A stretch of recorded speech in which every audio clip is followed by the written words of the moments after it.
everybody, Joseph Rothschild here, aka MBT, and the MCS is dead. Long live the MCS. So in case you missed it, this past weekend, a cool 2.5 years after the release of Master Duel, Konami of America finally started the Challenger Cup series. This series of tournaments, hosted and run by content creators within the space, has already been widely successful in Europe, and outside of the Duelist Cup is the only mechanism for official tournament play. And I mean, DL isn't really a tournament, it's more like torture. This past weekend, Zara Khan, aka 5th Rate Duelist, held the first such North American Challenger Cup tournament, which I entered and got. I didn't top. I went X1 but bubbled on breakers. So despite my sort of middling result, I'd like to do a 3 for today. Firstly, I'd like to talk a little bit about the future of the Challenger Cup and what I think it means for the community. Secondly, I'd like to show off the deck that I used. And thirdly, I'd like to go over some replays and isolate some places where I could have potentially played better. So first, let's jump into the tournament proper. I'm going to begin, like I usually do in these videos, by naming a lot of stuff I think was done very right. Firstly, the infrastructure. This is really hard to get right. Signups were done through a bot that, to my understanding, was coded specifically for this purpose, and it works really well. It outputs signup data into Battlefy, which, thank God they're not using Challenge. And I don't know if it's being tabulated by hand, but to my understanding, there weren't really any mistakes. It was also well staffed. This isn't always the case, but there were a ton of people around, several of whom you could just straight up ping and ask questions, a number of which I imagine were doing things behind the scenes. There was no catastrophic failure like there has been in pretty much every online tournament ever held for anything ever. And finally, I think they landed on the right rule set. I don't love best of one in a tournament setting, but given the specific limitations of Master Duel, I think it makes sense. Now let's talk about some stuff I'm concerned about.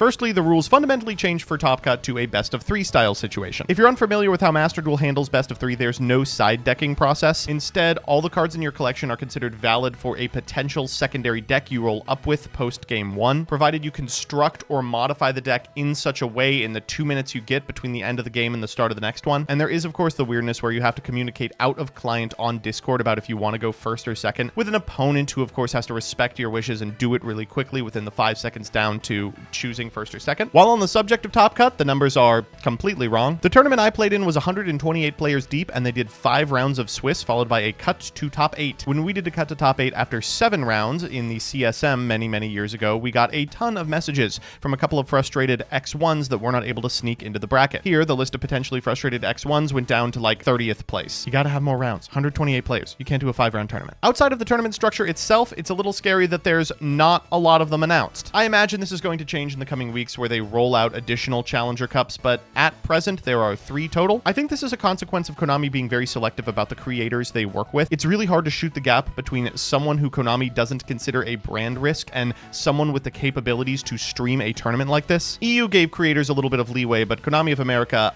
doesn't. Maybe they'll get Cyberknight a Twitch account. Not only are there very few tournaments, they are very exclusive. This was billed as like the North American Challenger scene, but it is just the United States, which really sucks for people who live in Canada or Latin America. As a tournament host, I understand there's a lot of red tape when it comes to tournaments and prizing, but you couldn't open it up to Toronto residents. And finally, the prizing's kind of whack.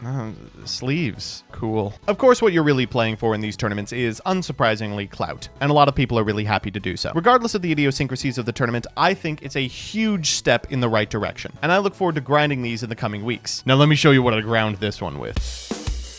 Wow, it's like SMD never left. Y'all remember SMD? Anyway, unsurprisingly, I played Snake Eyes. I think in a best of 1 format, you have to be willing to play a deck that has a huge capacity to go both first and second, and unsurprisingly, I think Snake Eyes is that deck. Not too much is surprising about this list, but I want to go over a couple of particulars. Firstly, we are playing 1 fewer hand trap than normal. We're on 15 here: Valor, Maxi, Ash, Nibiru, and Infinite Impermanence, and of course, we've got the 2 called by and the 1 cross out as well. The next hand trap in sequence I would be comfortable playing is either Ghost Mourner or Ghost Bell. I think Ghost Mourner is very good in the TCG, where you're all but guaranteed to play Snake Eye Mirrors all day, and I think Ghost Bell has a lot of utility if you expect a very specific but wider field.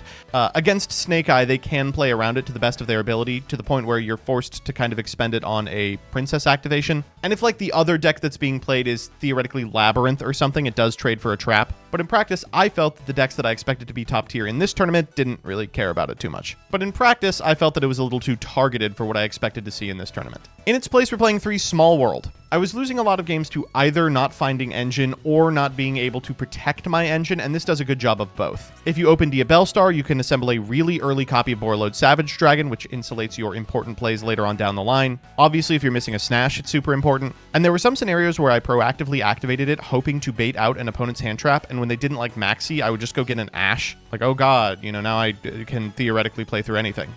There's some weirdness in the extra as well that I would not advise. I played Underworld Goddess of the Closed World because I assumed some people would be playing nonsense. There's a significant amount of decks that can just make a card that this deck doesn't have the capacity to out, and it's nice to have something that deals with that. While I'm pretty confident in navigating the early game in Snake Eyes, I have a real problem in board states that are like muddled, and as a result I'm playing an access code talker I also probably shouldn't be, just to clean up silly board states. And then I am not playing Selene, Queen of the Master Magicians, which is maybe not a good idea. I cut it at the last minute thinking, I feel like I never go into this, and I missed it a number of times in the tournament. Don't do that. Finally, I'm playing a copy of Sinful Spoils of Subversion. I think this card is incredibly powerful and probably means I don't have to play Underworld Goddess of the Closed World in the extra deck. Just a piece of spell trap removal that's searchable off of like a normal or special summoned Poplar is really important, especially when cards like Arise Heart are in the format. Okay, let's watch a replay. So this is my 5th round game against Jason Leonard of Jeff Leonard fame, and I was really concerned going into this until I looked at my opener. It doesn't look super fantastic, but it is. My opponent's drawn Maxi Imperm, which is pretty killer, especially in a hand that has like Ash wanted afterwards, but unfortunately for them, I've drawn like the exact 2 perfect pieces of interaction here. They go for Imperm on the Snash, a pretty defensible opening play. We're just going to cross out calling Imperm, and then at point of resolution, we will resolve the effect of the Snash. We'll go ahead and grab a Poplar. We'll go for the Poplar as CL1, and then of course they will chain the Maxi, at which point we're able to expend the Ash Blossom in our hand to counter it. Now we're just looking to set up a board state that is capable of stopping an opponent who I am imagining has 3 pieces of engine in hand. And thankfully this hand's pretty good at doing that. We're going to go for the effect of the Poplar here. We can go ahead and grab the Divine Temple of the Snake Eye. Divine Temple in the Mirror is such a strange card because it allows you to summon a monster that is being treated as a continuous spell, not necessarily your monster or on your side of the field. So it kind of screws up lines for an opponent who is also on Snake Eye and like wants to be able to wield their back row effectively. Here we're just going for a pretty standard line. Masquerena, making sure to activate the Poplar for the first time in the graveyard here so we can play around Ghost Spell. I am taking kind of pains to respect hand traps that could theoretically still be in my opponent's hand, because I think if we make just kind of this standard board, we are able to beat it. This board comes courtesy of a Christian Urena video, which I'll link in the description, but I really like it. It's just like Apo Pass with access to an IP Masquerena, even if your Flamberge Dragon is outed, and it's really hard for the Snake Eye deck to push through a resolved Apollosa in a position like this, and still maintain enough material to be able to beat back the advantage swing you're going to get off activating the Flamberge Engrave. So here we're going to go Apollosa on the diaBellstar. diaBellstar is pretty good into Apollosa, of course, because you can just go to combat, so they're going to try to do that, which forces out the Flamberge Dragon. We'll go Masquerena here. Of course, we don't have the SP Little Knight, but I feel comfortable using Nightmare Unicorn here and Snake Eyes Flamberge Dragon. Unicorn is going to pitch the Sinful Spoils of Subversion, and we will just go ahead and spin back that diaBellstar, so we force them to maintain the main phase, and then of course we'll summon back the Ash and the Oak. We'll trigger Ash, we'll trigger Oak, and of course afterwards we can go ahead and summon from our graveyard a copy of Poplar, which will trigger as well. Ash is just going to get us a Jet Synchron for next turn. That could have been an Ash, and then we could use the original Sinful Spoils Snake Eye to get to the Jet Synchron, but I think Jet is just like generally a really strong card to have in the grip as well as like access on the field. They're going to go for the Snash. We're of course going to Apollosa that, and there's nothing they can do from this position, just going into a Link Haribo. Just kind of a textbook game in terms of like what you are able to do if your hand plays through the interruption your opponent has. Like Snake Eye is really, really good at playing through exactly 1 piece of interruption and needs additional non-engine to play through 2. A card like Crossout can make a game like that look trivial. I want to also take a look at the game that we lost.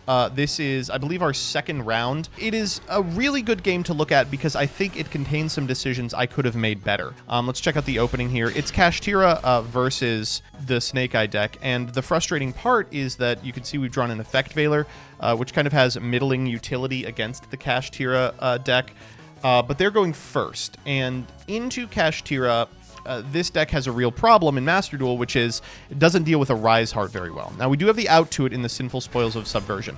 So here I have the option to negate the effect of the Kashtira Unicorn and potentially prevent the Theosis from coming out, but I think I can get a higher value effect Veiler by waiting for them to go all the way to something like a Shangri-Ira, special summon a Rise Heart, and then by negating the effect of the Rise Heart on field, I can potentially prevent them from getting to a copy of a Rise Heart just because they haven't performed the activation of a Shangri-Ira this turn. Unfortunately, that doesn't get to happen. So they're going to go Called by the Grave on our one piece of non-engine, and then afterwards they're going to activate Scare Cash, banishing the Kashtira Theosis as well, which means at point of resolution they're able to get this copy of Big Bang to their hand. This doesn't happen a lot in Kashtira setups, but I really like it here. Seeing like a card like Effect Veiler, you probably expect that your opponent is playing Snake Eye, just because like the more mid the hand traps that they're slinging, the more likely they are on a ton of them, and Snake Eye, of course, is the deck that's playing a ton of them. Here we're using the Wraith Soth in order to pop the Scare Cash, and then afterwards we're just going to go for an Arise Heart, set one pass. Now this Big Bang is really going to complicate things for us. It means that we're going to have to go into an early Nightmare Unicorn. They're going to go Shangri-Ira here for Unicorn. We are going to Subversion this Arise Heart. That Unicorn is going to trigger over the course of the turn, and their decision is really hard. We're going to lead diaBellstar now that we have access to the graveyard again, and we'll activate diaBellstar in order to grab a copy of Sinful Spoils Snake Eye. They're going to go Unicorn here because theoretically I could just go over it, and they take the Princess. Then they'll lock one and then use the effect of the Wraith Soth to pop not the diaBellstar, but the OSS. That allows us to go Wanted, Seeker of Sinful Spoils, and then activate the Wanted in graveyard in order to shuffle back the OSS.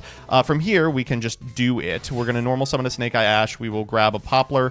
We'll activate the effect of the Poplar, and now we have a really good get in the unused OSS, which we will get here. Afterwards, we're going to link off for a Linkuriboh. Now, this is a little sussy. I don't want to go all the way in because I know the Big Bang is back there. So I have to go for like a really early Nightmare Phoenix. I do so, and they elect to just let the Nightmare Phoenix resolve here.